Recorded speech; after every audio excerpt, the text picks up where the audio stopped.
Assalomu alaykum. Yana mashinadaman, yana bitta mavzuni olib chiqmoqchiman. Aslida bu juda ham nozik mavzu. Men buni olib chiqib, olib chiqmaslikda juda ikkilandim, lekin kerakli mavzu. Bu mavzu bola tarbiyasi haqida. Ko'p so'rashadi, farzandlaringiz tarbiyali, qanaqa qilib bolalarni katta qilasiz, nimalarga ahamiyat berish kerak deb. Mendan kichkinalar ko'p so'rashsa kerak. Men kichkina bolasini yoshini so'ramayman, lekin men ham boshqalarni o'rniga ibrat olib farzandlarimni tarbiya qilishga harakat qilganman. Aslida birovni bolasini tarbiyalash juda ham oson, birovni bolasini kritikovat qilish juda ham oson, lekin o'zingizni bitta qaragin deydigan odam yo'q. Bu qatorda men ham ya'ni. O'shaning uchun ko'pincha birovni bolasini anaqa qilmayman men. Hamma o'zini qolipiga solib tarbiya qiladi, mashallah. Hamma o'shanga qarab, Xudo xolasa rohatini ko'radi, inshaalloh.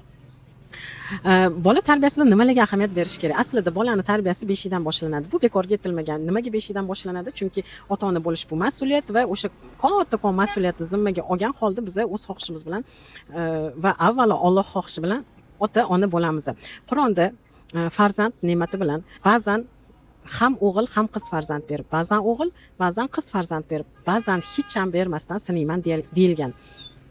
Ya'ni biz farzandli bo'lsak ham, bo'lmasak ham sinalmaymiz degani. Farzandli bo'lib, xayrli farzand katta qilish boshqa narsa, xayrsiz farzand katta qilish boshqa narsa. O'shaning uchun bu juda ham katta mas'uliyat deb bilaman. Va alhamdulillah bizga 3 ta farzand berilgan xo'jayinim bilan menga va bir shaklda men ularni katta qilyapman, harakat qilyapman, yaxshi inson bo'lib yetishtirishga, davlatiga, millatiga, diniga, hammaga yaxshi munosib farzand bo'lib yetishishiga.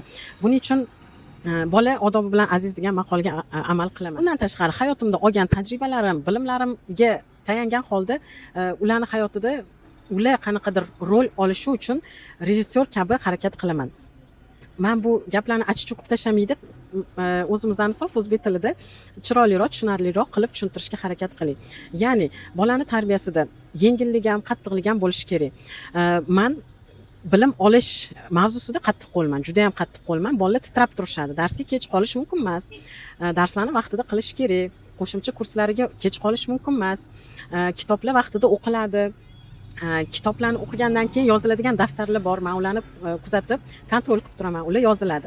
Men bilim olish mavzusida juda ham qattiq qo'lman. Ya'ni meni hozir mana bitta ko'ryapsizlar-ku, siz yumshoq gapirasiz, rosa xarakteringiz yumshoq, uyda ham rosa yumshoq bo'lsangiz kerak deysizlar-ku. Men aynan shu bilim mavzusida juda ham qattiq qo'lman. Meni taniganlar bilishadi, hatto singillarim ba'zan oshirib borasiz deyshadi, lekin bilim olishda qattiq qo'llik shart. Bo'lmasam bola bu narsani ko'rmasa, bilmasa, yo'q onam ush millat dars qilmay qo'ysam ham yoki ikkita darsga kirmasam nima bo'ladi, hech kim bilmaydi, onam bilmaydi-yu degan narsalar kelib chiqaveradi, ko'payaveradi. O'shaning uchun men hamma narsani maktabda bo'lsin, boshqa narsada bo'lsin kontrol qilib turaman. Yumshoqlik, men juda ham mehribonman, juda ham mehrliman va ko'p mehr berib, ko'p mehr olishga harakat qilaman bolalarimga. Chunki mehrsiz ular vahshiy bo'lib katta bo'lishadi. Ammo bunaqa katta bo'lishlarini xohlamayman. O'zimizni mehr ko'rmaganmiz. Ko'rmagan mehrimizni shunaqangi ichimizda xamir turishga o'xshab ko'payib ketganki, oshib ketgan. O'shaning uchun bilmadim. Men bolalarimga yetarlicha mehr beraman va yumshoqlikni qo'llanaman. Masalan, o'rtoqlariga borishga ruxsat beraman. Garchi ularning o'rtoqlarini, onalari bizanikiga kelishligi kamdan kam ruxsat berishadi o'rtoqlarini. Vaholanki, men ularni birga vaqt o'tkazishni juda ham xohlardim. O'yin o'ynab, qiziqarli suhbatlar qilib, chiqib, aylanib, men aytaman, kelishganda chiqib masjidga borib namoz o'qinglar deyman. Yusuf o'rtoqlari kelganda, Ismanur o'rtoqlari kelganda qiziqarli o'yinlar o'ynaylik deyman. Xullas, o'rtoqlar bilan vaqt o'tkazishga men umuman qarshi emasman. Aylanishlarga, borishlarga qarshi emasman. Bu kechga qolinmaydigan vaqtgacha, конечно, ba'zi bir qurollarimiz bor.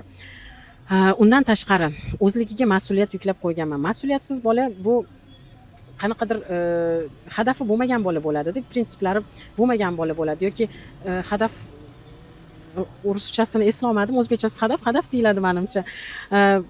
Niyat, ya'ni qanaqadir o'ziga niyat qo'yadi-da, o'shanga qarab harakat qilmasa, bola qanaqadir bo'shliqqa ichida bo'ladi. O'shaning uchun birinchidan mas'ul bo'lish kerak.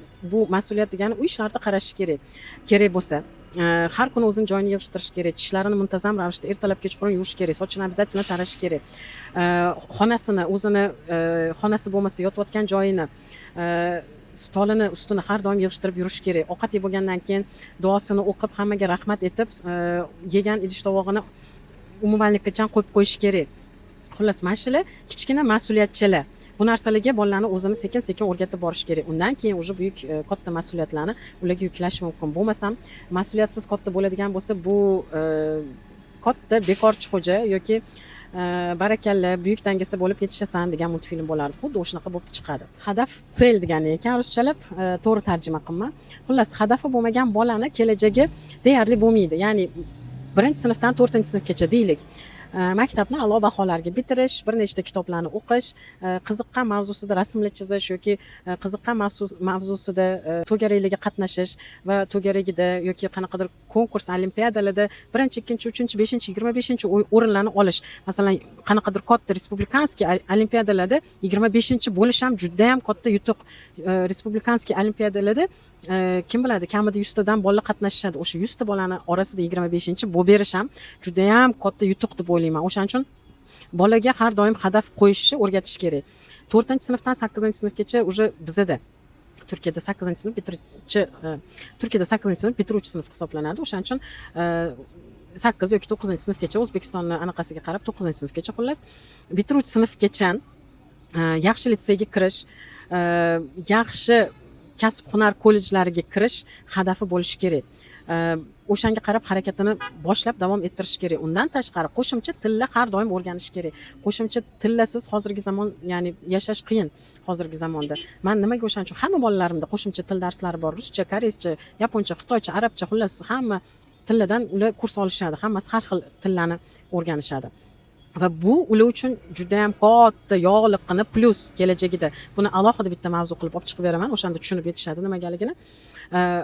8-sinfdan keyin уже katta litsey sinflarida esa yaxshi universitetda o'qiy olmasa, yaxshi kasb hunarni o'rgatuvchi kollejlarda bitirib, o'sha kasb hunar bo'yicha rivojlanishni albatta hadaf qilib qo'yishsin. Chunki hamma universitetda o'qiy olmaydi, hamma universitet bitirib palonchi talaba bo'la olmaydi. Butun dunyoga traktoristlar ham kerak, kon ishchilari ham kerak, santexnik, slesarlar ham kerak, uy remont qiladigan ustalar ham kerak. Xullas, hamma kasb egalari kerak har doim.